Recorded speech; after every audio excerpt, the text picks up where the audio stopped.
Hello, welcome to another edition of On the Waterfront here on Sparks 1524. I'm Nathaniel Miller. Everyone who goes to sea, be it working in coastal shipping, working in the harbor, going across the world, be it civilian, be it military, anybody who goes to sea, any sailor, any seaman, any mariner, we're all part of a fraternity, if you will,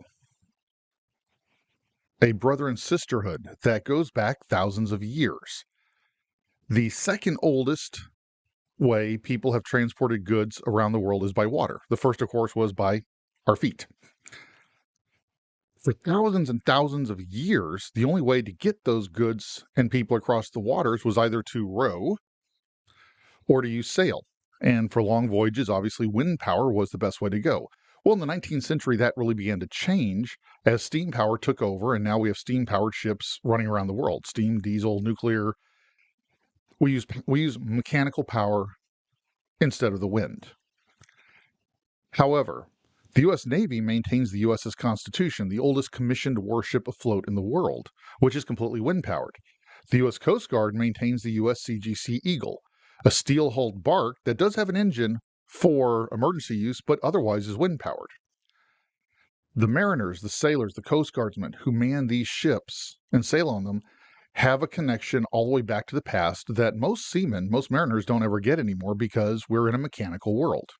I had the unique distinction of getting to climb the rigging on a tall ship once in my life. It was in dry dock, but I got to go up the rat lines just like the mariners of old. This is also how I wound up with a very interesting connection to the Coast Guard's Eagle.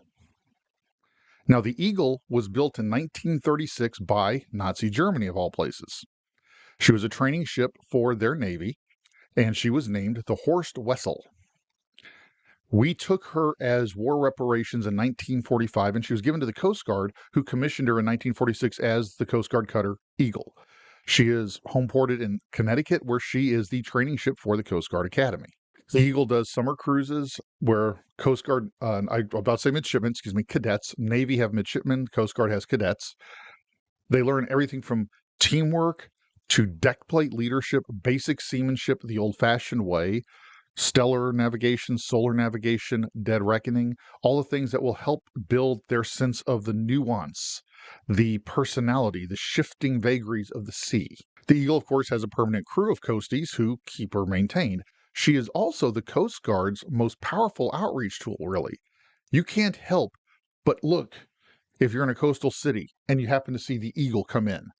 The masts alone command attention, not to mention that beautiful white hull with that elegant, magnificent Coast Guard stripe and shield. I got up on the Eagle while she was in dry dock back in 2002, 20 years ago. I was attending the intermediate photojournalism course at the Defense Information School, which is in Fort George G. Meade, Maryland. One of my, one of my classmates who was a Coast Guardsman mentioned to me the Eagle was coming into dry dock in Baltimore. And the reason he mentioned this is we're in a photojournalism course. We're all looking for different stories, but one of the requirements that our instructors put on us was to look for stories outside our own services. Thus, as a Coast Guardsman, unless he could make a really compelling life and death case, he wasn't going to be allowed to do the story on the Eagle because that's part of his service. But I'm a Navy sailor, so it worked. On October 16th, 2002, I had obviously obtained permission because here I go on doing the story. And it was the first time I ever got to go into a dry dock. A number of dry docks, however, like the Coast Guard facility outside Baltimore, the dry dock is the ground. The ships are literally hauled out of the water on these big mobile platforms with keel blocks set up for that ship, but they're hauled out of the water onto dry land so work can be done. So on a very gray, cold, windy October 16th, 2002, I drove into the Coast Guard Yard at Baltimore on what was supposed to be sunup, but it was just this gray, overcast day. Got access, went out and found the Eagle. Now, she's on keel blocks. So you have a ship with 100-foot mast. Her hull alone from keel to weather deck is over 30 feet, plus 100-foot mast. And she's on keel blocks about 2 feet over my head. I was I was hooked up with Seaman Recruit. Man, I'm botching it today. Seaman Apprentice Amy Klein. She was going to be slushing the lines.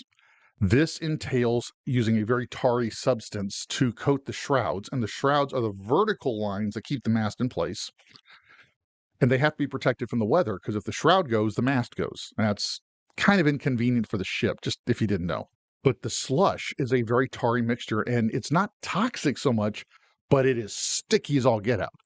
So to keep it off her skin, she had a Tyvek suit on, 2 sets of surgical gloves, work gloves, and then every seam, the zipper, the wrists, the ankles, her collar is pulled together and taped as tight as possible so she could still breathe comfortably and move her heads for, because you're in an industrial environment, you've got to keep that head on a swivel, but to keep any slush from possibly getting onto her.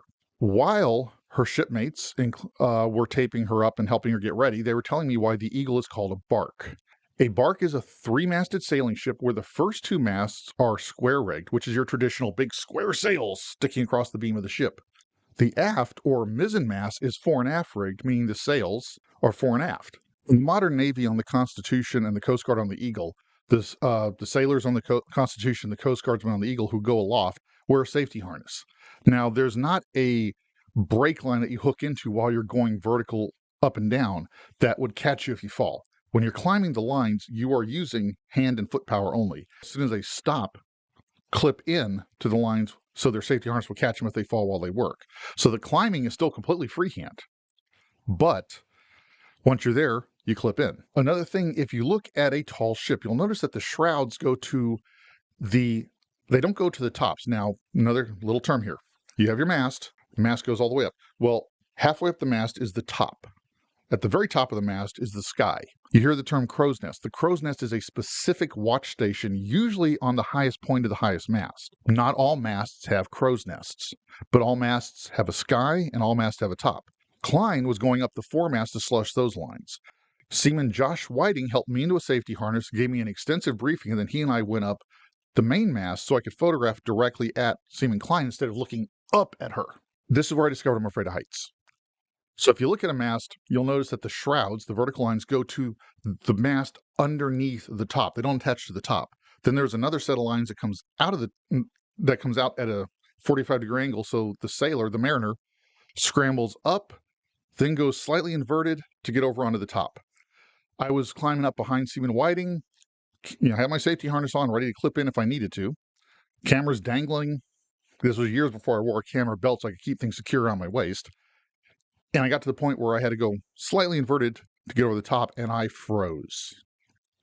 Remember I said the Eagle was on keel blocks, and she was about her keel was at an altitude of about 8 feet. When I started going inverted and I happened to look down, don't look down, by the way. They say that in the movies. It's true. Don't look down. The ground is way further down than the water would have been had she been floating. So the sense of height was greatly exaggerated. And I froze. I'm not the first person to freeze on a mast. The Coast Guard, their cadets, a lot of them go through this. A lot of their crew go through the same thing on the Constitution with our sailors in the Navy. First time you're going up, it can be a very hairy experience. So it wasn't like Seaman Whiting thought I was a dork or a wuss or anything like that. I mean, just something I'd never done. I felt like a dork and a wuss, but with his encouragement and my own determination to not lose the shoot, I got up on the top and photographed Seaman Klein. She worked for about 2 hours, and then we all headed back down, and I was interviewing her a little bit it took another half hour to get her out of all that gear, and then we ate and I finished off the interview, headed back to Defense Information School. The plan had been that was Wednesday, October 16th. Thursday, I was going to do the basic layout and the draft of the layout and the story, get all the critiques from the instructors, and then on Friday, go do the reshoot. Friday, I got back to the ship, ready to do the reshoots, found out that Seaman Klein had been in a near-fatal car wreck the night before. Obviously, there was nothing to be done because I couldn't do any of the reshoots. I couldn't do any further interviews.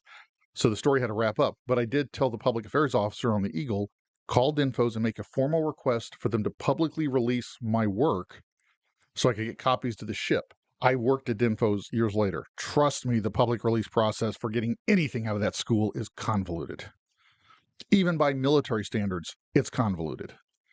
But because, one, the Eagle is a major United States asset, and because of the circumstances surrounding the tragedy of Seaman Klein's accident, which at that point she had survived, and to the best of my knowledge, she survived the whole thing. It got that machinery moving faster, so everything was released after I turned everything in for grading, of course. Then I was able to run a bunch of layouts, a bunch of prints, take them into the ship. which of course would do Seaman Klein no end of good while she was recovering, and did the ship no end of good while their shipmate is recovering. When I dropped the material off of the ship for the last time, they told me that the prognosis was good, but she was going to be in a world of hurt for a while. I hope she recovered. It was still a great story. I got to climb the rat lines on a ship, and it was in dry dock. And it all kind of just faded into the rearview mirror, literally and figuratively, as my life went on. I've had a very wildly colorful career that has not, it's over now. Well, the Navy part is, did not quite follow the normal rules. There were things that I was told when I enlisted never happened that happened. For example, when I enlisted, I was told you're either an East Coast or a West Coast sailor. Once you land on one of the coasts, the Navy usually doesn't move you because it's too expensive. It's easier to keep you moving around that theater. I started out as an East Coast sailor in Europe, ended up going West Coast to the Pacific, then back to the East Coast. But because of that, this anecdote with the Eagle and the connection that it gave me to the heritage of mariners in general kind of was forgotten by me until last week. On June 2nd, actually, the Eagle pulled in here to Pensacola for a port call during her summer training cruise, and she opened for public tours on the 3rd and 4th. All these memories kind of came flooding back. It's like, whoa, I've been there. I've been up on that ship. Literally up on that ship. I contacted her public affairs chief, Chief Rob Simpson, and offered to donate a copy of my novels, my 3 novels so far, to their library. Yes, it's a little self-serving, I'll be honest, but having been on board ships a few times, the only ships I was ever on who had a library that you couldn't realistically read through the whole thing in one deployment was a carrier. Anything smaller, you're going to go through that library fast. It's a small library. Chief Simpson was also delighted that I had the connection I did to the Eagle, and I could provide him the photo and the draft story from 20 years ago. I don't know what happened to the copies I gave back then. Those were all hard copies. I got down to the ship, and this is the funny part. Well, one of the funny parts. The Eagle's in the water, bright, pristine, gleaming white, masts high, just the epitome of Coast Guard professionalism and seamanship. And the first thought that went through my mind when I saw her again after 20 years, damn, that ship is small. And then I started laughing because the last time I saw that ship 20 years ago, she was on keel blocks literally above my head. So just to look at her, I had to look up. This time I'm looking at her. So after laughing at my own silliness, I met Chief Simpson, donated the books. He already had the electronic copy of all the photos and stories, and from there, he and I spent about half an hour talking, swapping stories, as veterans will do, before he had to excuse himself for other responsibilities. And I spent about an hour on the ship. And this is another funny part about being a veteran. We love to talk, but we also love to listen. I really did want to get to know the coasties who are the ship's permanent crew and the cadets who are training on her this summer. I met some really wonderful people, including one young student who's from the Philippines. He's going to our Coast Guard Academy. When he graduates, he'll return to the Philippines and be commissioned as an ensign in the Philippine Coast Guard. It's one of the international programs our nation runs with our partners and our allies. Pretty cool. And of course, I have a little more of an in than most people because I did a story on this ship. I climbed the rigging, even just once, but I did it. So that gave me a little more of an in. But I really wanted to get to know them. However, I got inundated with, wait, oh, you worked on F-14s? What was that? What was it like Top Gun? Or, oh my God, you were on Guam during a typhoon. What was that like?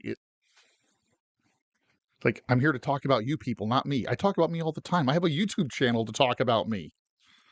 But it was also quite flattering because these young service members are looking at their future and they know it the same way I knew it when I was a young seaman talking to veterans. And the stories that I was able to tell them just whet their appetite for the adventures that are hopefully in store for them. I did mention that the ship's original name was Horst Wessel, and I'm probably mispronouncing it. If I am, for anybody who speaks German, I apologize.